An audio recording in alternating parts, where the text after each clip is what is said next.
Self-compassion, I think at first sounds like very woo-woo, very hippy-dippy. Is this going to make me weak? Am I going to be unaccountable? Am I going to become more selfish and self-centered? And what we see in the research around self-compassion is actually very much the opposite. It does not make us self-indulgent. It makes us actually make better choices about healthcare and mental health care. It does not make us weaker. It actually makes us more resilient, a greater capacity to bounce back through life's different challenges.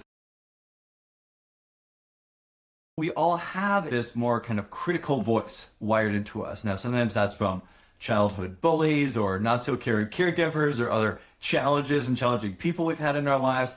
What self-compassion can help us do is, number one, not believe everything we think, not believe that critical voice quite so much, and turn the volume down on that critical voice a little bit, while at the same time learning how to cultivate for ourselves a more compassionate inner voice, maybe that parent that we never had or that coach that we wish we had on our shoulder who's able to encourage us, motivate us in a more caring and compassionate way to make those positive changes that we want to make in our lives, rather than just beating ourselves up all the time, which is going to only create more depression, more of a shame cycle, more anxiety, more of those things that we don't want our clients to have, but actually motivate them in a more positive way toward progress.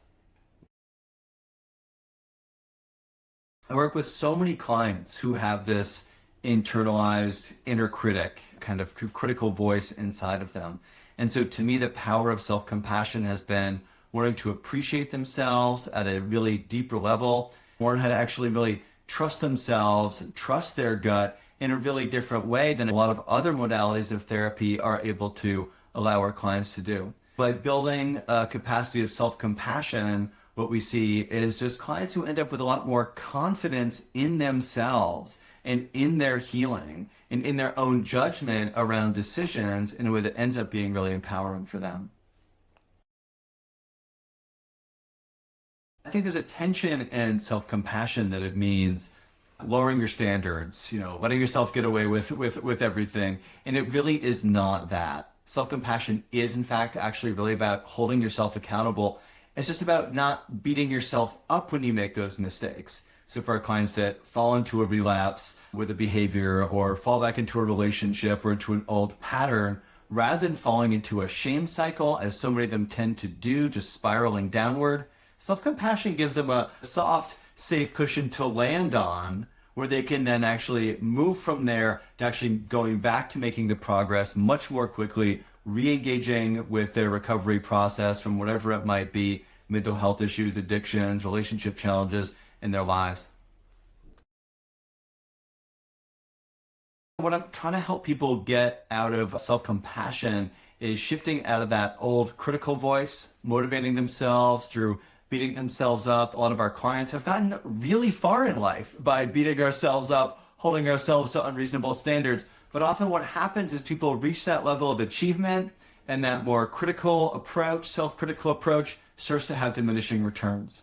It starts to turn into anxiety. It turns into perfectionism. It turns into never enough, or it turns into depression, or even starts to turn into behavioral challenges like addictions and those kinds of things.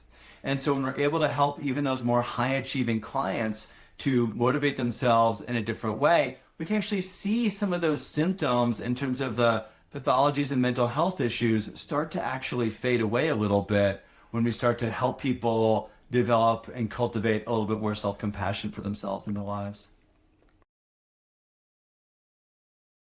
A common misunderstanding is that self-compassion must mean self-indulgence. It doesn't. It actually means holding yourself to pretty high standards, just being kind to yourself when you kind of fall off the wagon, whatever that might be, whether it's around anxiety or depression or behavior or something like that. So I think that to me is one of the approaches that makes self-compassion particularly different than just the advice of, oh, just be nice for yourself.